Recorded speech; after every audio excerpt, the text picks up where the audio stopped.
FM and KDWRadio.com, broadcasting from the Bishop West Real Estate Mobile Tower right here in beautiful, and I do mean beautiful, Northport, Florida. I've got a very special guest in the house who just happens to be down in the Punta Gorda area, but I'm going to let her introduce herself and tell a little bit about what she does for a living. Wow. Okay. Yeah. Hello. Hi, everyone. I'm Adriana Quiñones. I am the executive director of the Peace Riverr Botanical and Sculpture Gardens in Punta Gorda, Florida. And we've been around for about 3 years, open to the public. And it's a beautiful garden. We have 17 sculptures from all over the world.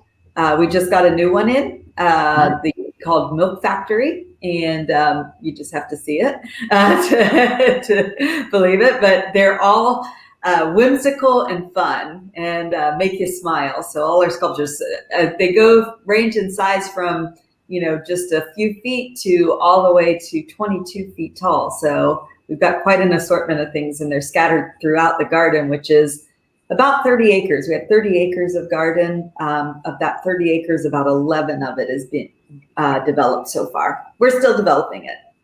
And it's going to get bigger, isn't it? Yeah, it is. Yeah, we're growing. We're planning right now to build a new ticket booth. I know that sounds not so exciting sometimes, but when you're trying to get a Lowe's shed, nothing wrong with a Lowe's shed, but it's great for tools, not necessarily the best place to collect for tickets. So we're ready to kind of up our game a little and put a real ticket booth in there. So we're going to be doing that this coming year. And we're still working on our plans for a new visitor center. And our new visitor center will have a cafe and really nice restrooms. And that's important too. And, and a nice new gift shop as well, and some event space as well. So yeah, we've got lots of plans. Tell people what to expect for the first time viewer, as the first time customer, because they've never been to the garden yet. I have. Remember, I've been there. Yeah, you have. but for people who haven't been, a lot of people in our area, even though we want to think they know all about the area, they really don't know that it's there sometimes. Yeah, that's true. Well, and it's always amazing to me how many people who are right here, basically our neighbors, still have not come to the garden yet. I think one of the biggest misconceptions of people who haven't been to the garden yet is they think, well, I'm not a gardener, or I don't, plants are okay. I like them, but, I have a brown thumb, or those kinds of thoughts. And they think that the garden's going to be someplace they're not going to enjoy because, they're not really gardeners. But usually the first time visitors, they come in and they realize that it's so much more than just a garden because of the sculptures that we have and the nature paths, and it's immaculately maintained. We have an amazing staff and volunteers who keep it really nice. So, it's not this weedy mess or anything like that. It's beautifully kept. And then the sculptures are just so monumental, for lack of a better word. So first time visitors, probably the thing I hear the most from them is a sentiment, something like, wow, I never thought it was going to be like this. Those are the words I hear over and over again, because, they just expect, just a little landscape or something like that. But the reality is we have a beautiful pool in our garden with a fountain in it. And some of our actual sculptures, and you can see them scrolling there, are actually in that pool. It looks like they're right in there. And those two sculptures that are in the pool are done by an artist, Carol Furman, out of New York City. And she was one of the starting artists for the hyper-realistic movement. And so these sculptures, one of them, they literally look like they're in the water and they're real people, just kind of hanging out in the water. But we get a lot of comments like, oh, we thought we could swim in that pool because there was a girl swimming in there, but then they find out that's an actual sculpture. The one that's up right now, we just had refurbished too, and that's been quite an interesting process. So these sculptures were made in New York City, and the artist Carol, she paints them with car paint. And you would think that they would be so, like, car paint would hold up to our sun, but it really doesn't hold up as well as we hoped in the southwestern Florida sun. And so they've started to show a little bit of wear. So we were able to bring an artist in, and she spent a little over 2 weeks refurbishing New York City Slicker, which had the most damage, which is the one that with the red coat on there that was up just a second ago. And that one, she completely repainted the face and the neck and everything, and brought her back to looking like a brand new person, you know. And recently done, right? Yeah. Well, and the young lady who did it, full disclosure, I always have to say this. She just got out of the Marines. She was a combat artist in the Marines, and when she's done some very hyper realistic work herself, and she came down here during Veterans Day and showed some of her combat art as well, but and then worked on the sculpture. But the full disclosure is that amazing artist is my daughter. So yeah, inside source. So I'm not biased at all, right? Not at all. That's okay. That's awesome though. She's quite talented. She's really talented, and her artwork was up for a few weeks, and we had quite a few people coming to see it too. And in fact, just the other day, somebody came by and said they wanted to see the art, but she's gone. That exhibit is closed. Maybe we can bring her back another time. A lot of people really seem to enjoy seeing the work that she did, because it was literally, she drew while she was deployed out on the field of some of the things the Marines were doing. So it was really interesting art to see and stories behind it. But anyway, to get back to all these sculptures and what people see. So you see these, that's the one that looks like she's actually swimming in the pool. She's on an inner tube, and she's reclining face down on this inner tube. And literally that sculpture is floating, looks like it's floating right on the surface of the water. And just everyone thinks she's a real person who's floating there. But then we also have adjacent to the pool, which is, you know, a pool, like a normal pool, we have a pond, which is just fresh water. And in the pond, we have koi. We've brought in koi and they've bred. So we have a lot of koi in there. And it's super fun. You look, yeah, on that picture, you can kind of see that backside where the rocks are.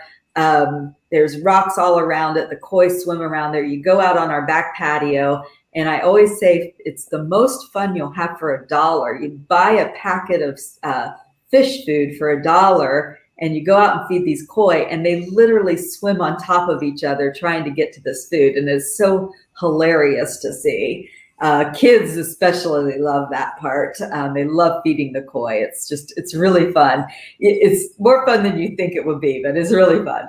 And so, you know, it's a beautiful place to walk around. We go directly out onto the Peace River. So when you go, we have a boardwalk that goes straight out to the Peace River, and we have a gazebo out there, and you can sit. We've seen dolphins, rays, we've seen some sharks, you know, just little ones, and all kinds of stuff out there. So it's pretty fun to go out and see that. So I've got to, okay, sorry about that.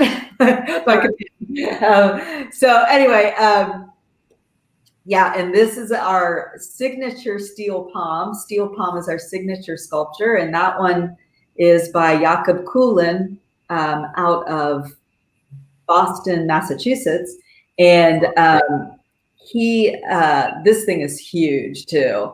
And you can see it from many different angles. And it's, I think there's, let me make sure I got this, 13 different steel plates that line up together. And when you get to them lined up perfectly, you see the perfect steel palm, which is our logo. And it's a stylized off of a fossil that was found up in the northern states. And we actually have that fossil in our possession, even though it's not actually out on display yet. But it's a 6-foot palm frond. 6 foot. When I say 6-foot palm frond, I mean the fan part is 6 feet, and then there's still the stem part of that leaf too.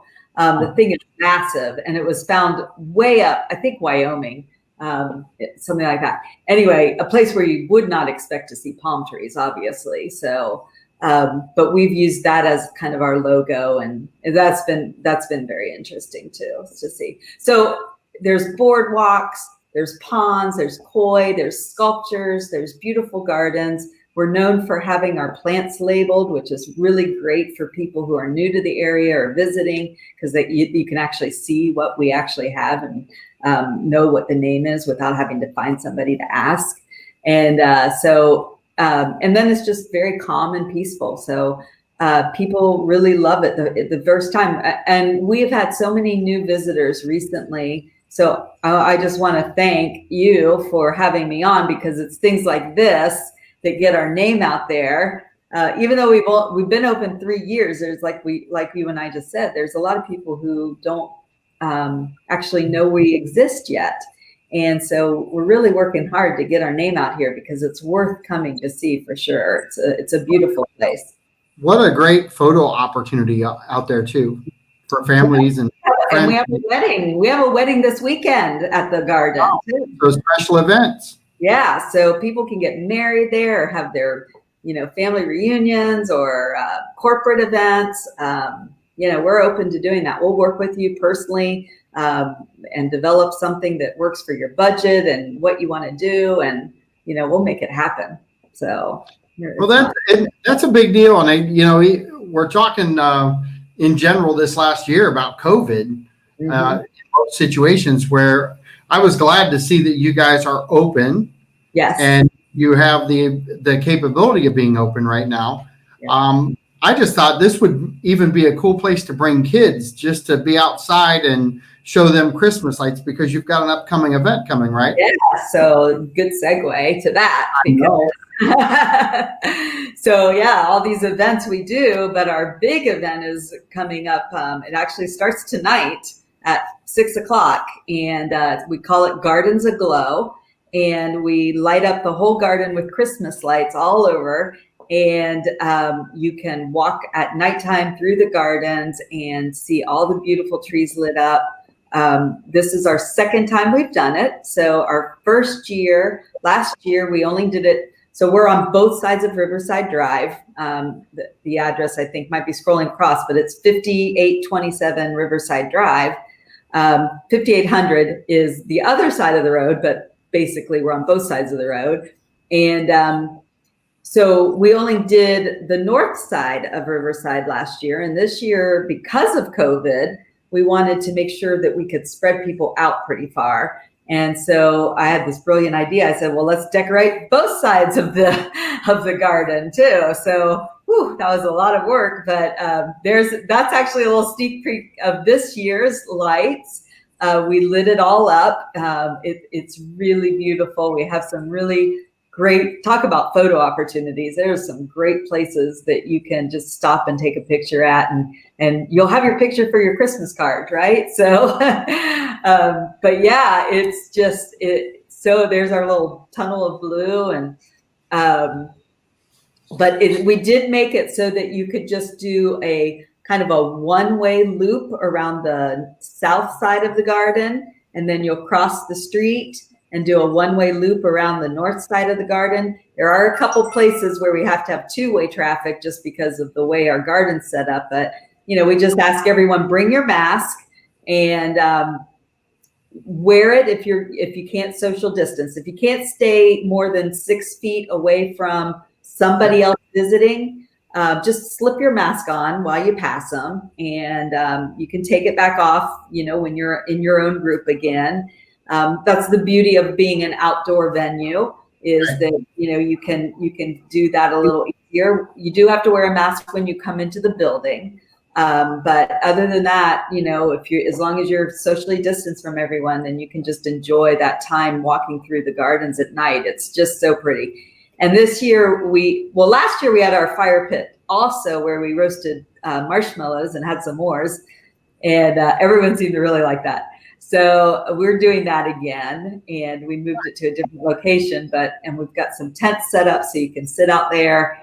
And we will be having a couple food trucks there tonight. We have Sunny Days Ice Cream and Mr. Hot Dog, and Mr. Hot Dog has hot dogs and brats, and I don't know, he's got, and they have the fresh made lemonade that you can get from them too.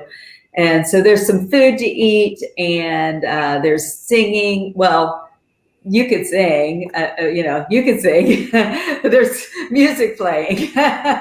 Nice. So I know that last year, the volunteers, they're something that I think you'd probably give a lot of kudos out, because they're there. A lot of them there early in the day to get this stuff started, and they work through the day to get all these lights up. Do you know how many lights that you have up this year, or roughly? I tried to guesstimate how many I had put up, and I think we're at the 200,000 lights. My goal is to get to that 1 million mark someday. But people, when you're counting lights, you're like, oh, I have a string, has 70 lights on it. That's 70 lights. Then you count each one separately. But when you walk through, there is a lot of lights throughout that garden. It is pretty, it's pretty good, pretty lit up. So, how many? Second year, and I always tell people, this is just our second year.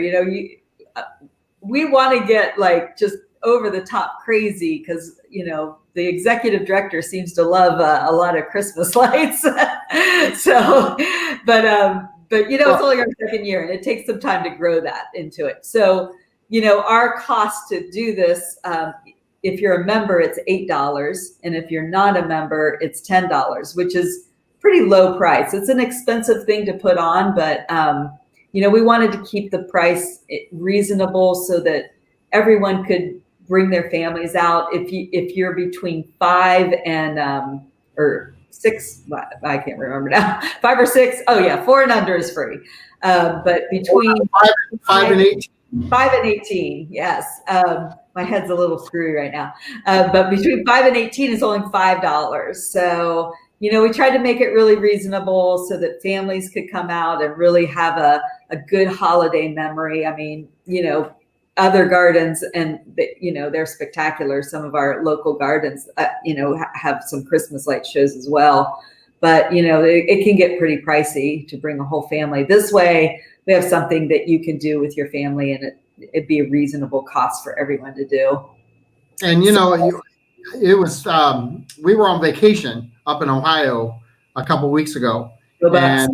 And go Bucks! We got some snow up there just before we left, but the couple days before, we took my granddaughter out to see one of the houses up there, and it's on my Facebook page, and it's loaded. I kid you not, it's loaded with lights. And I mean, she threw a fit. She didn't want to leave, but you can only stay and look at so many lights for so long. But a 2-year-old, they want to stay forever. Right. But in Florida, we don't kind of do that down here as much. We don't see the Christmas lights. This is a great opportunity for kind of the whole family to kind of get together and kind of feel that holiday spirit, isn't it? Yeah, that's exactly right. And that's really why we wanted to do it. We wanted to make memories, really, have something that becomes like a tradition for your family. You come out to the garden, you roast some marshmallows, you get a sticky hands and face, and, bring the grandkids out and bring the kids out. And it's, it's just something fun to do. You get to walk outside. Kids love walking outside in the dark, right? That's just like an adventure anyway. So, just getting a chance to do that, walk around. The paths are lit pretty well. There's a few dark spots, but but nothing that's dark. It's just, But they're good walking paths. Yeah, they are. And that's the other thing is that, it's all accessible. The path is, some of the areas do have hard packed crushed shell. But these are the same paths we have during the day too. And we don't have any problem with wheelchairs or strollers or anything, scooters getting through there. The whole path is made so that you can, walk through or push a wheelchair or something like that. So, it's pretty accessible. That's one of the things we're, for this garden that is big for us. We want the whole garden to be as accessible as possible. And we want to make sure whatever we do, everyone can enjoy. So friendly to all. What's that? Friendly to all. Yes, exactly. I think that's important too. I think, you want to have a place that is good for everyone, that everyone can enjoy. And, sometimes there's barriers to that. And, a big thing for me is just that accessibility for everyone, and making that garden a place where everyone can enjoy something in the garden somehow. So you've been there how long now? Almost 2 years. It'll be 2 years in February. So I feel like I'm just like always been here. It feels so much like home. So that's awesome though. That's a good fit, right? Yeah, it is. It's great. So over the 2 years, what have you seen that's changed in the park itself? What do you see that you've been able to change, and where you have it going to? Well, so the big thing is doing these kinds of events. When I started, they were really doing any events. It was just still kind of, here we are, and hopefully people will find us. And so, one of the big changes is just getting out in the public eye and saying, talking to as many groups as I can, talking to as many people as I can, and then putting on some events. For me, as I always say, the garden needs to be indispensable for in our community for it to survive. If it's just a place, a pretty face, there's lots of pretty places in Punta Gorda and Port Charlotte and, throughout the community there, so a pretty face is not what we need. We need a place that fulfills people in some way. And so, we have a lot of volunteers. I talk a lot about my volunteers because they're amazing. And they do so much. But we get the benefit of their volunteer service, but they get a benefit too. They are developing relationships. A lot of our volunteers are retired. So many of them are alone. Maybe a spouse has passed. And they're able to come to the garden and develop friendships and find common ground with some other people. And, you forget that it's that part too that's important. It's not just what we get because they're volunteering, it's what they get from volunteering. We've been working with the Loveland Center. I always talk about them because they're just an amazing group of people. They come out, they volunteer. I mean, they work. They're not just, doing fluff. They are weeding and building things and, doing stuff. And, sure, that's great for us, but, it's great for them too. And they're always happy. And benefit of two groups. Yeah, it's just, so all these things are so important, developing a place for things to happen, a place for people to connect, a place for people, to get close to nature. All of these things are so important. And that's the part that I've brought, I think, more than anything. I keep thinking towards developing relationships with other nonprofits or organizations in our community. And, just drawing people in and saying, look, we want you here. We want you in this garden. We're going to find a place for you, whatever that looks like. If it's volunteering or just visiting or maybe you're going to help us put on a program, or you're going to make an incredible memory because you're getting married here. All those things. Those are the kinds of things that make this garden indispensable. You know, if somebody gets married at the garden, they're invested in that garden because they want to come back on their anniversaries and they want to come back. You know what I mean? That makes it something. Well, I liked what you said about that as far as one, you're making really good memories, but you're trying to fit people into budgets and make things work. Mm-hmm. And in this day and age, I think people are going to be looking for that more and more right. As we transition out, hopefully out of COVID. I'm hoping that's going to be the case.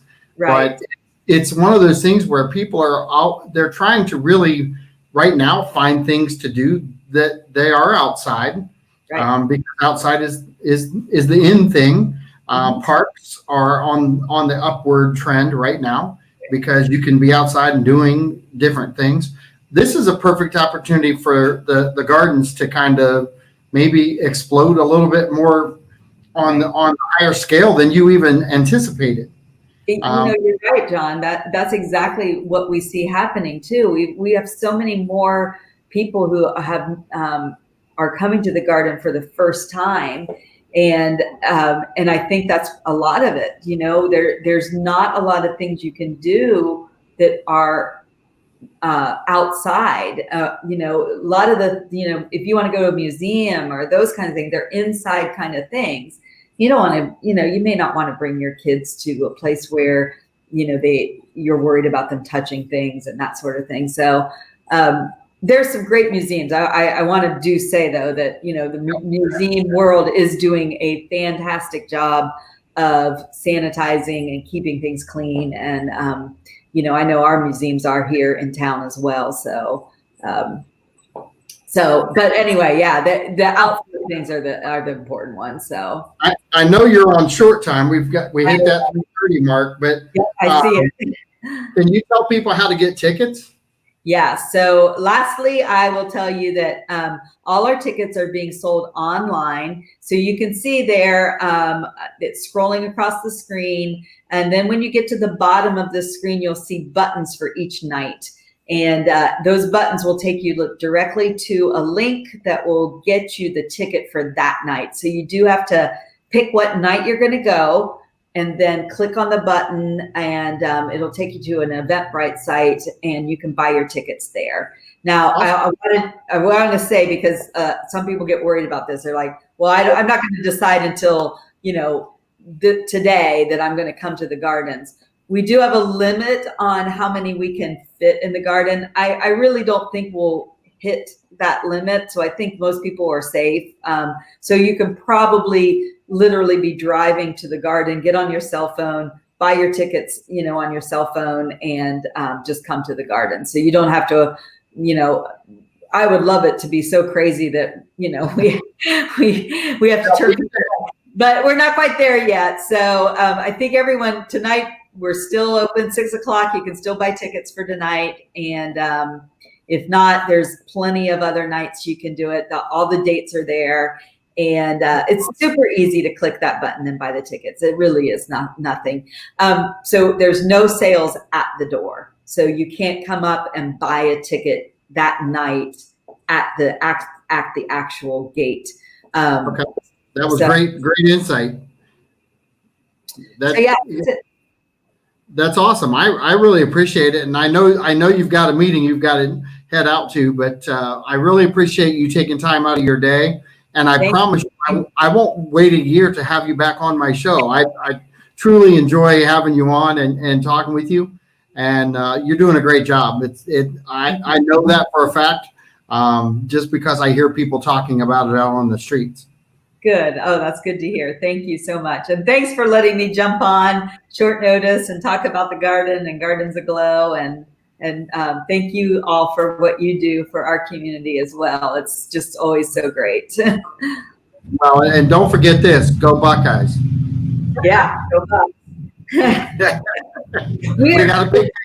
We're the default winners, right? Because Michigan backed out. That's my opinion. Yeah, well, don't say that too loud. There's those team up north people down here. So I I'm a proud Buckeye, so. I know. I posted on Facebook. Michigan against Ohio State is canceled, so everybody knew I didn't use the M. Right. But I just want to say, last word is that all you Michigan people, I still want you to come to the Garden. I love you. I want you to come to the Garden. That's awesome. I really appreciate it. And if you want to get some energy, go out and talk to Adriana. She is an awesome person, and I'm sure you're going to be there almost every night that the park is open, aren't you? Yeah, every night. I'll be there. Finally, I don't have my outfit on now, but look for me in my little Christmas outfits. Nice. And do you post for pictures for people too? Oh, absolutely. Absolutely. There you go. There you go. Well, thank you so much for your time. I really appreciate it. Thank you again, guys. Thank you so much. And I'll see you at the Garden soon. All right. Bye, Adriana. Okay. Hi, John. Yeah. How are you? Well, I'm great, and thank you for having Adriana on, because the Peace River Botanical Gardens and Sculpture Gardens are beautiful. And last year for Giving Tuesday, it wasn't this year, but last year you were at the gardens interviewing all the nonprofits from Arcadia to Punta Gorda. We actually separated it out, and you were there, and they were having people that were involved with Giving Tuesday come in for free for that day. And what an opportunity. And I think that was the first time you were ever there, right? It was. And all joking aside, that she talked about the address. I actually pulled up to the other side first, and I actually thought there's no way I'm in the right spot. I don't know where this is. And I say that because the best time to find the garden is when they have the Christmas lights up. So if you're looking to go out there and enjoy the lights, it's so much easier to find on Riverside Drive when all the Christmas lights are up and things are happening out there. When I showed up, I think I showed up at 8:00 in the morning, and it's very quiet there at 8:00 in the morning. They're not open yet. And we had to set up. And I still remember that morning, because the cold air, the fog was still coming off of the lake. The pool was there, but it was so cold. We set up on the balcony, and I had them come outside one at a time. Well, I did the whole thing without a coat on, and they were all coming out in their coats. I remember it, because at one point I thought, oh my goodness, this is not good. But we got our way through it. In fact, Adriana was my first guest that day, and she came out. She was bundled up in her jacket, and she did the first segment and went on, and it was fantastic. It actually was a great show. People stayed inside, they communicated with each other, and Giving Tuesday is a big deal for a lot of organizations, and I'm sure you'll enhance the conversation on that. But one of the things I noticed is that you get all these organizations together, and the common thread is success in Giving Tuesday, and they were all so jovial with each other and just having a great time. It's a great opportunity. If you have never been part of Giving Tuesday, you can always call WKDW and volunteer. You can call the gardens and volunteer. But if you get involved in things like that, the reward, I think what she said was the camaraderie. But then you have days like Giving Tuesday, and you just see people from all different walks of life, all different opportunities in the community. And to me, it's a great melting pot for a great day. And I'll let you talk a little bit about Giving Tuesday, because you're our pro at WKDW. You are the ambassador of Giving Tuesday. Yeah, I'm the chair for Giving Tuesday Southwest Florida. So in Southwest Florida, we're the only community campaign in the area.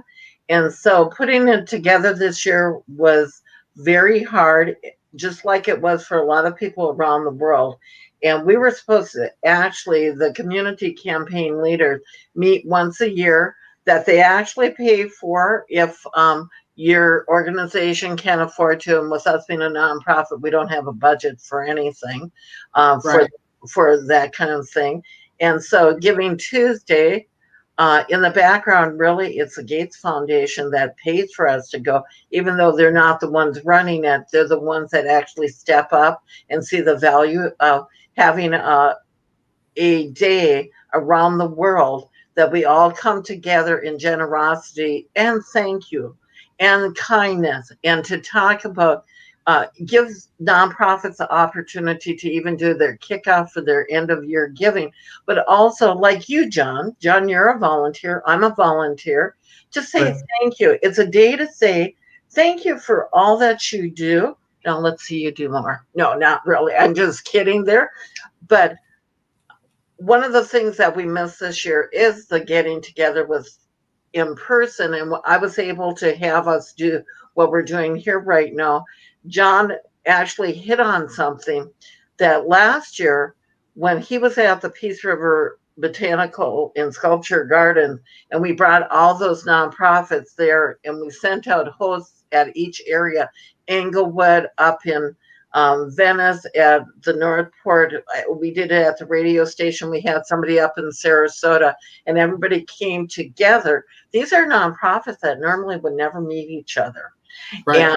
And they were all there for the same thing, to have an interview with John, or whoever the show host was. I had Rich Suggs over in Englewood and Peter Imhoff up in Sarasota, and we had different ones at the radio station, and we were able to have different people do it. But I found out using this formatting, I was able to get people from all over. We have people from Naples. We have people from areas that we weren't able to go to before, and they could take us on tour. You know, when people talk about their places like the Peace River Botanical Garden, they're able to now take us on tour. So you can sit in the luxury of your own home or wherever you want to be. And I've done interviews with Adriana and Bill from the Peace River Botanical Garden, and they drove around on a golf cart and took us on tour. And I actually did some suggestions that we can actually do some clips for them, so people know what they do have there. Because one of the problems that they've had at the Peace River Botanical and Sculpture Gardens is they're working with DOT to get signing up, because it's owned by the state, the highway out there. It's been very difficult for them to get signage. So they have it, I think, out on the 75 that they can have it, that the arrow goes this way. But it's not the easiest place in the world to find. You got to use your GPS, because Riverside Drive goes many different directions. But when you come off of 75 and you're going east, there's, I think, 3 different places that you can turn in. But the signage isn't the greatest for being there. And that's why you were having problems at one time, like, am I at the right place here? It was a really weird feeling. It really was. It was kind of eerie. Yeah. And across the road from the main place where the office and the community center is, that's where your parking is. But it's a short little walk that you walk across to go into the gardens, and you'll see the 2 statues of the man and the woman going over. Actually, I can bring it up on screen. But when you're talking about different people and volunteers are priceless to any organization. And maybe not everybody has money to give. Do you have time to give? And today, in the world of COVID, and hopefully all these vaccines will work and we can get back to some type of normalcy. But did we learn a lesson here? When we've gone through this, what lesson have you learned, John? I think the value of people's time, the value of my time, and I, the one thing I've not let go is the value of others. I think there's a lot of people, and I know you and I have talked about this, that I think that people have found out that maybe being lonely is not the best thing for them. or And so, interaction with real live people. yeah, Because just conversation. yeah, first time I have been back into the studio was Giving Tuesday, which is December 1st. And it's always the Tuesday after Thanksgiving. And one of the questions that they asked after the survey they sent out to all of us community leaders in the US is, do you want to do Giving Tuesday now again? No, we did that in May as a response to us being asked around the world to respond for COVID because nonprofits were really hurting. Yes, restaurants and hotels and the entertainment industry were hurting, but the statistics are 25% at least of your nonprofits aren't going to make it. Well, a lot of the other businesses aren't going to make it either. Yep. They had big galas or big events that they use for raising their funds to stay alive. And they don't have those now. So I'm just going to say this to your audience. If you see a nonprofit out there trying to do a virtual event and they're not charging a lot for them, if they're charging $10, $20, and you can afford it because a lot of us are retired and our income wasn't affected, you would have gone to the event anyhow, or you would have bought something. Do that, or give somebody an experience. I know the visual arts in Punta Gorda in the Northport Art Center in Northport, up in Sarasota and Venice, they're having virtual events that you can do experiences or go in socially distanced. They have classes for Christmas. Instead of buying somebody something that they may never use, buy somebody an experience. Buy them tickets to the Peace River Botanical and Sculpture Garden. What a way to give somebody an experience of memories. And, we have that's one of the things I found out. I got way too much stuff. And we're going through a little remodel here in the house. And that's why you see the background here. I'm stuck in my office. I have no place in my house to go right now to really do any of my live interviews. I usually have a good background, and I could have probably put up, one of the fake ones. And then I go, what? People can see what I have, what I work out of at times. You're just normal. This is you're no different than everybody else out there. Yeah, and you know what? I have different hats, so let's try that. Let's get ready for Christmas. You got your Christmas hat on now. Well, I actually have better Christmas hats in the other room, but yeah, I don't know. That is a broken one there. If I could get it, I should stuff it. Yeah, I could do that. I should have gotten my elf hat out of the. I have. Do I have the tag still on here? I usually stuff this one up so it's standing straight up, but there you go again. You deal with what you have. And John, let's talk a little bit about mental health, because you and I have talked about that before. So many people are struggling. And when you stop and think about even like Meals on Wheels, the people that get Meals on Wheels are a lot of time isolated. And I'm going to give people a suggestion maybe of what to do. And I'm not good at this. I'm just giving you the suggestion because there's some of you out there that still do letter writing or send a Christmas card out. Find somebody out there, even call a nursing home and see if there's anybody there that would appreciate getting something like that, or Meals on Wheels. They have a list of people. Maybe you could find out how many clients they have and send out a Christmas card and kind of personalize it. Do you know what that does for the isolated people out there? That Meals on Wheels volunteers probably the only one they see. A lot of times that is the case, is that person shows up, delivers their meals, they get a hello and a thank you, and they go on their way. And that's the only interaction a lot of people have. And we're not talking about COVID, we're talking pre-COVID. Because people, and now if you're getting Meals on Wheels, the odds are you're in that age category, then you need to stay home.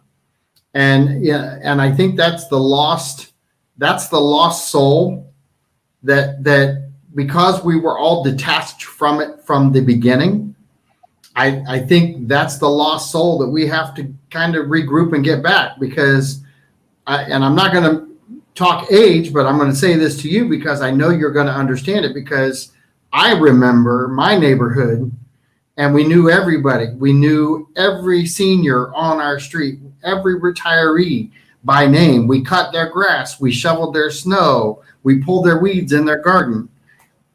That's the one thing I've noticed about here is because we're such a great melting pot, we also forget we had neighborhoods. And when we get down here, we're so just into live music over here, an event over there. We kind of forget our neighborhood. And I'm not going to say everybody. I'm just going to say the majority of us, because we're all guilty of it at some point or another. And I think your point is valid. We should pay attention where our surroundings are. Maybe that's the eye opener that we should all get, is to get closer to the people around us. If they're not family, ask them. There's a lot of good people in your neighborhood that you probably haven't even said hello to. You are absolutely correct. I've lived here for 33 years. Do I know all my neighbors? I know the neighbor across the street. Do I know anybody else? I know the Germans that come over from overseas down the block because they invited the neighbor across the street and us for dinner. Would have I known them before? No. Because I was always running. And John, now because of COVID, I've taken a pause and I'm at home. And my husband said, I never realized what you did, because I was always out in the community doing it. And now I have to do everything from home and do it virtually like I'm doing. And he goes, no wonder you were running to meetings all the time, or you were running to the station, or you were doing this or that. Yeah, because I would run, but nobody would see what I was doing. And now I've become closer to my husband. I'll say this on air. He's not in the room anyhow. But nobody's. Yeah, nobody's there anyhow. We haven't killed each other. Actually, I've spent more time with him during this COVID time than I have probably in the last 10 years. So just to say that, and that's why I think you've seen a lot of people have a lot of domestic abuse happening. He's never, I'm not saying that he ever would do that to me, but child abuse, any mental health, to have. John, how many people have lost jobs, their income coming in? How many of the students had to go online and they don't even have the facilities, the computer, the internet in that? I can't imagine. I'm older, so, I don't have to deal with that stuff. But you're out there, you're selling real estate, you're out there talking about every day. And let me tell you that you talk about segues. I've got Care on Monday at 3:00 or 3:04. And, that's rape and prevention out of Port Charlotte and domestic violence. And, we have these conversations with them once a month. And we've been talking through this whole COVID event. And domestic violence, as I've learned it, and we only have a couple minutes left, but domestic violence, while we talk about it quietly sometimes, the radio show and the radio station, we've kind of embraced open dialogue where, and I know for a fact with Care, and they'll be on Monday, but they are so appreciative of the fact that we're actually getting information out now in an open dialogue, in a learning situation. But they're also explaining the difficulties with COVID and domestic violence, because as you explained, you're now around your partner more, and that is the case. But with domestic violence, there's no free time to get away or make a phone call. And so, I never thought of that before. If you needed help, you could get help. But if your partner is laid off and they're home, and they're abusive, you don't have those moments to get away, unless you just have the power and the strength to say enough. And you know, I've talked to experts. I'm not an expert in the field, but I've talked to the experts in the field, and that strength doesn't come first off. It doesn't. It builds, and then you have to have support, and you have to have people who listen. And you know, what I've learned from CARE and Public Works and all these organizations that I interview, and I know you can say the same thing, is the power that we have is we get to ask the questions, but we also get to sit back and we get to be quiet and we get to listen, and then we actually get to respond to them. And that's why I like this radio show, is because there's no programming. There is no set agenda. It's let's talk about things. Let's get the information out, and let's get people to learn. And I think they do that in the format of listening first. And that's how we do it. And I know that you pretty much interview the same way I do, where you're listening, absorbing, and then asking key questions. So yeah. I'll let you answer, but we've got maybe 30 seconds. Yeah. The Center for Abuse and Rape Emergencies is your Monday show. So if you're interested in that, with domestic abuse and child abuse and how to get help, come on Monday. And if you know somebody out there, because usually if you are under domestic abuse, they're afraid to leave. And you say, well, why don't they leave? It's not that easy. Not as easy. It's not that easy. We talk about it. We teach it. The experts are on the show. We have questions. If you have a question, we've had people chime in. We've had people walk into the sheriff's office down at Port Charlotte Mall and actually ask questions to the staff member who's there while we're on the radio show, which is kind of crazy, but it happens.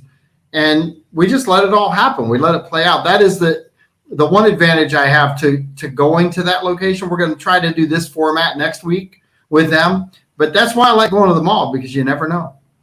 And they can, I just put this up on screen, but you can put comments on, and we're able to bring it up on screen for you to do.